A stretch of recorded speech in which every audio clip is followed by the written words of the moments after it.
சென்னை விமான நிலைய பகுதிகளில் புயல் மற்றும் கனமழை காரணமாக இன்று காலை முதல் விமானங்கள் தரையிறங்குவதில் மற்றும் புறப்படுவதில் தாமதம் ஏற்பட்டு வந்தது.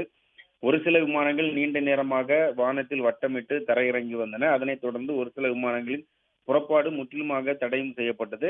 அதன் பிறகு சுமார் 12 மணி அளவில் இருந்து சென்னை விமான நிலையத்தில் வந்து இறங்கும் விமானங்கள் மற்றும் சென்னை விமான நிலையத்திலிருந்து புறப்படும் விமானங்கள் என அனைத்தும் முழுமையாக ரத்து செய்யப்பட்டது.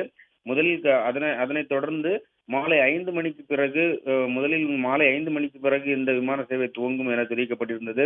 மீண்டும் அந்த வானிலை நிலவரமானது மோசமாகவே காணப்பட்டதன் காரணமாக இரவு 9 மணி வரை ரத்து செய்யப்படும் என அறிவிக்கப்பட்டிருந்தது. அதனைத் தொடர்ந்து மீண்டும் இந்த வானிலை சீராகாததாலும் இந்த ரன்வேயில் தண்ணீர் அதிகமாக இருந்ததன் காரணமாகவும் அதிகாலை 4 மணி வரையிலும் இந்த விமான சேவை முற்றிலுமாக ரத்து செய்யப்படுவதாக அறிவிக்கப்பட்டது.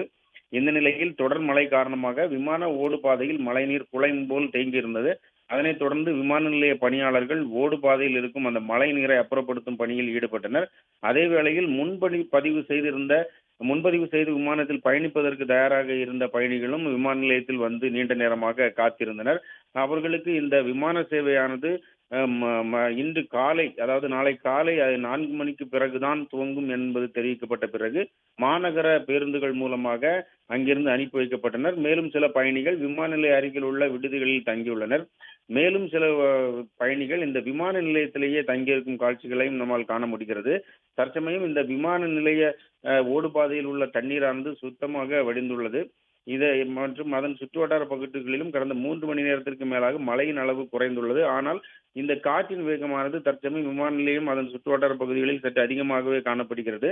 இந்த தண்ணீர் முற்றிலுமாக இந்த விமான ஓடுபாதையில் இருந்து விலகியுள்ளது. இதன் காரணமாக 4 மணிக்கு பிறகு இந்த வானிலையின் நிலவரத்தை பொறுத்து விமானங்கள் ஒன்றன் பின் ஒன்றாக புறப்படும் என தெரிவிக்கப்படுகிறது.